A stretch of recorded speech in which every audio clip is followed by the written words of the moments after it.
نہیں، بلکہ جو دینی ماحول سے بالکل دور ہیں، جن کا قرآن و حدیث سے کوئی تعلق نہیں، جو علماء کو دیکھنا بھی پسند نہیں کرتے، ارے جن کی زندگی کا ایک ایک لمحہ گناہ میں، اللہ رسول کی نافرمانی میں گزرتا ہے، جب قیامت کے دن مولا فرمائے گا اپنی جوانی کو تو نے بتا کہاں گزارا تھا، ہم کیا جواب دیں گے؟ ہم کہیں گے مولا ہم نے اپنی جوانی کو یوٹیوب کے حوالے کر دیا تھا، ہم نے اپنی جوانی کی راتوں کو فیس بک کے حوالے کر دیا تھا، ہم نے اپنی جوانی کی راتوں کو واٹس ایپ کے حوالے کر دیا تھا، اے مولا وہ کوئی اور ہوں گے جو تیری عبادت کے لیے پیدا ہوئے ہوں گے، ہم تو 3G 4G کے لیے پیدا ہوئے تھے، ہم تو مفت ڈیٹا کے لیے پیدا ہوئے تھے، ہم تو وائی فائی کے لیے پیدا ہوئے تھے، ہم تو سوشل میڈیا کے لیے پیدا ہوئے تھے، ہم تو انٹرنیٹ کے لیے پیدا ہوئے تھے، ہم تو اسمارٹ فون کے لیے پیدا ہوئے تھے۔ ارے آج کے دور کا نوجوان ایک دو وقت کھانا نہ ملے تو چل جائے گا، لیکن انٹرنیٹ کا پیک ختم ہو گیا تو 1 گھنٹہ گزارنا مشکل ہو جاتا ہے،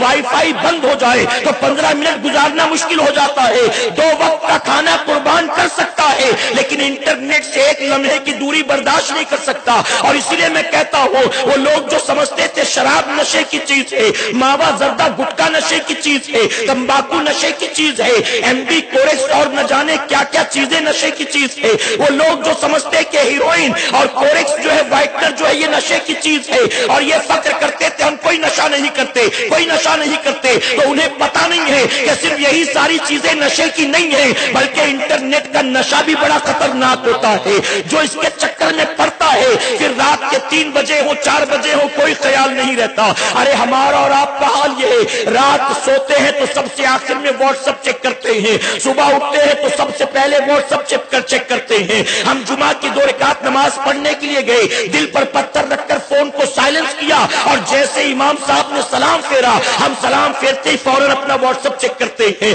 امام صاحب نے قرت لمبی کر دی، پتہ نہیں فیکٹری بند نہ ہو گئی ہو، امام صاحب نے قرت لمبی کر دی، پتہ نہیں باس نوکری سے نہ نکال دے، امام صاحب نے قرت لمبی کر دی، ارے 5 منٹ میں ختم ہونا تھا 7 منٹ لگ گئے، دنیا یہاں کی وہاں نہ ہو گئی ہو، ارے 5-7 منٹ کے اندر کیا ہونا ہے، لیکن آج ذرا بھی دیر نہیں رہ سکتے ہم ان تمام چیزوں کے۔ کیا یہ نشہ نہیں ہے میرے پیارے آقا علیہ الصلوۃ والتسلیم کے پیارے دیوانوں؟ کل قیامت کے دن جب مولا فرمائے گا اپنی جوانی کو بتا کہاں گزارا تھا، آج رات کو 3 بجے لوٹتا ہے، اماں کہتی 3 بجے کہاں سے آتا ہے، فوراً ڈانٹ دیتا ہے اپنا کام کرو میرے چکر میں مت پڑا کرو۔ اگر بوڑھے باپ نے پوچھا 2 بج گئے کہاں سے آ رہا ہے، فوراً باپ کو جھڑک دیتا ہے کیوں میرے پیچھے لگے رہتے ہو، آج آ گیا ہوں 2 بجے کل سے نہیں آؤں گا اگر تکلیف ہے تو، کہیں اور اپنا انتظام کر لوں گا اگر تکلیف ہے تو، میرے پیچھے مت لگے رہا کرو، میں رات کو 2 بجے 3 بجے 4 بجے چاہے جب آؤں، لڑکی نہیں ہوں میں لڑکا ہوں، کیا ضرورت ہے تم کو پریشان ہونے کی،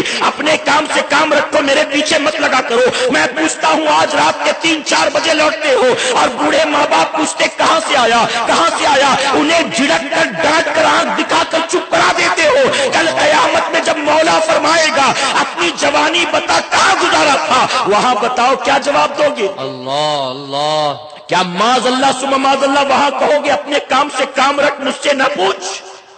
کہو گے ہے اوقات؟ ایک بزرگ فرمایا گیا گھر کے کمرے سے باہر کبھی نہیں نکلتے تھے، سوائے 3 حاجتوں کے کبھی نکلتے ہی نہیں تھے،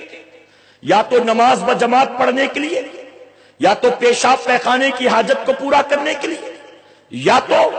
کسی کی نماز جنازہ میں شریک ہونے کے لیے۔ تین ریزنز کے علاوہ کبھی نکلتے نہیں تھے۔ لوگوں نے پوچھا آپ جاتے آتے کیوں نہیں کہیں، لوگوں سے ملا جلا کرے، کچھ لوگوں میں اٹھا بیٹھا کرے؟ تو جانتے ہو بزرگ نے کیا فرمایا؟ بزرگ فرماتے ہیں کہ میں کسی سے ملتا جلتا نہیں، اس کی وجہ یہ ہے میں نے آج کے دور کے لوگوں کو رہزن اور ڈاکو پایا، میں نے رہزن ڈاکو چور پایا۔ تو پوچھنے والے نے مسکرا کر کہا کہ آپ کے پاس ہے ہی کیا، اگر آپ چلے جائیں تو کیا چرا لے گا کوئی، کیا چھین لے گا کوئی؟ تو جانتے ہو کیا جواب دیتے؟ جواب دیتے یہ زندگی اللہ کی بہت بڑی نعمت کا نام سبحان اللہ، اور زندگی کا ایک ایک لمحہ قیمتی ہے، میرے پاس بظاہر لٹانے کو کچھ نہیں، لیکن اگر دوستوں یاروں میں جا کر بیٹھوں تو کیا بتاؤ میری زندگی کے دنوں اور راتوں کا سرمایہ وہ نہیں لوٹیں گے؟ میرے زندگی کے لمحات جو اللہ نے دی عظیم موتی کی شکل میں کیا اسے نہیں لوٹیں گے؟ اسی لیے میں کہیں آتا جاتا نہیں،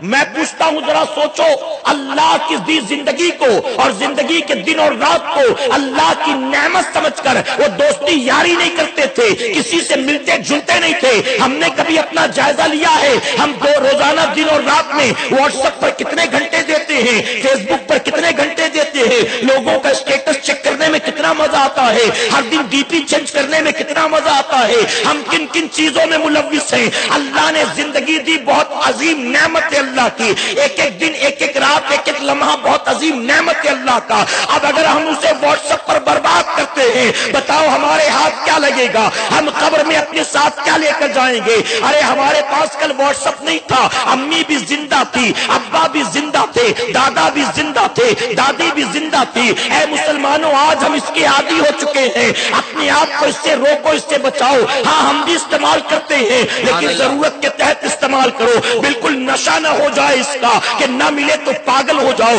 نہ ملے تو ماں باپ سے لڑنے پر آمادہ ہو جاؤ، نہ ملے تو کسی کو کاٹنے دوڑنے شروع کر دو۔ نہیں نہیں، بلکہ اس نشے کو اپنے سے دور کرو۔ آپ کی زندگی کے لمحات کو برباد کرنے والی یہ چیزیں ہیں۔ میرے پیارے آقا کے ترجمانوں، اور ان تمام چیزوں سے بچنا ہے۔ اللہ نے آسان سا نسخہ دے دیا، نہ رات کے 3 بجے اٹھ کر کوئی وظیفہ کرنا ہے، نہ دوپہر کو 12 بجے تپتے سورج کے نیچے کھڑے ہو کر کوئی وظیفہ کرنا ہے، بلکہ رب نے فرما دیا تم نماز کے پابند بن جاؤ، تمہارا کام صرف سجدے کرنا ہے اور باقی ساری چیزوں سے دور کرنا، یہ نماز کا کام۔